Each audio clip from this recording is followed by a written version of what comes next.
Rains delay Batanes rescue. Basco, Batanes, Philippine search and retrieval operations in earthquake-hit Itbayat town were suspended on Sunday since poking through the ruins amid intermittent rains was not deemed safe, Batanes Governor Marilou Cayco said on Monday. It's very dangerous left square bracket for the rescue team's right square bracket to search through the rubble, she said, adding that rescue personnel would resume the operations using a backhoe on late Monday or early Tuesday. Edwin Ponce, 32, who was earlier reported killed, but whose body was yet to be recovered, was pulled out on Monday from the boulder at a collapsed cave in Barangay Sta. Maria in Itbayat. Ponce took shelter in the cave when the ground started shaking but was buried alive. He was the 9th fatality from the tremors that jolted Itbayat on Saturday.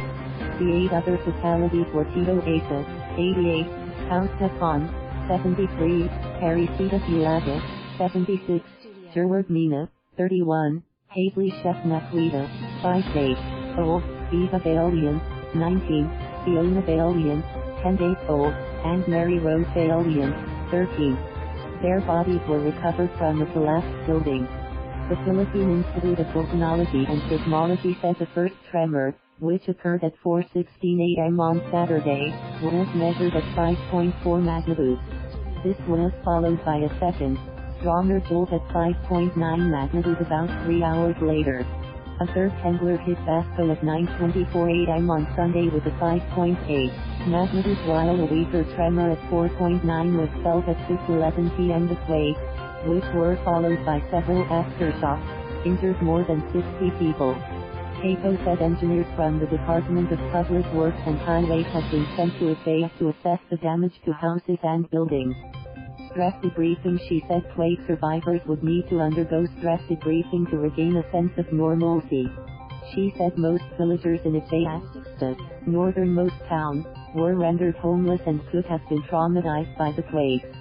In Manila, Secretary Eduardo del Rosario, Housing and Urban Development Coordinating Council, HUSC, Chair, said the National Housing Authority, NHA, would provide families affected by the earthquakes with emergency funds within the week. Speaking to reporters on the sidelines of the 7th Asia Pacific Housing Forum, Del Rosario said the NHA, an agency attached to the HUSC, would give P30,000 each to residents whose houses were destroyed.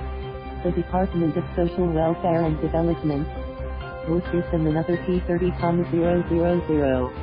Those with damaged houses can get P20,000 from the NHA and P10,000 from the P40M committed. While there was no final estimate of damages yet, Del Rosario said President Duterte has committed to build a hospital and improve the airport in Itbayat.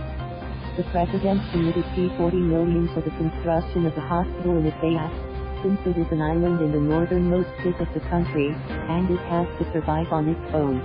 The airport will also be widened and the runway will be lengthened, he said. While most houses in Itbayat can withstand strong typhoons, the limestone construction materials may be vulnerable to earthquakes, Del Rosario said. Even one-story buildings will surely collapse if not designed to withstand earthquakes, he said, adding that the only way to make buildings safe is to follow the building code.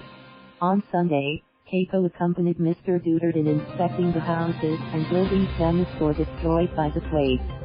Dire situation. About 800 houses in Itbayat have been either destroyed or damaged by the tremors, and about 900 survivors are staying at makeshift shelters in the town plazas. People in Itbayat are in a dire situation. They are staying in tents and are in a base, Cayco told a television interview. She cautioned them against returning home amid an ongoing assessment of their damaged houses and other establishments. There are tents, but these are not enough. Itbayat residents need temporary shelters, especially now that we are in a typhoon season, she said. What they, quake survivors, need is food because none of them wants to return to their damaged houses. Vicious appeal. Cayco also called on the Department of Health to send additional doctors and medicines as evacuees staying in the tents could contract illnesses due to exposure to heat at daytime and cold at night. Right now, all we are accepting are financial assistance because the other needs like food, water, medicine, etc. are being addressed by the government, ULEF said in a statement posted on the site of the Catholic Bishops' Conference of the Philippines. Fr. Ronaldo Manabas, the Batanes Prelate's vice-chancellor, said some people were using a fake Facebook account of ULEF to raise money supposedly for quake victims. Thank you for watching. Please subscribe.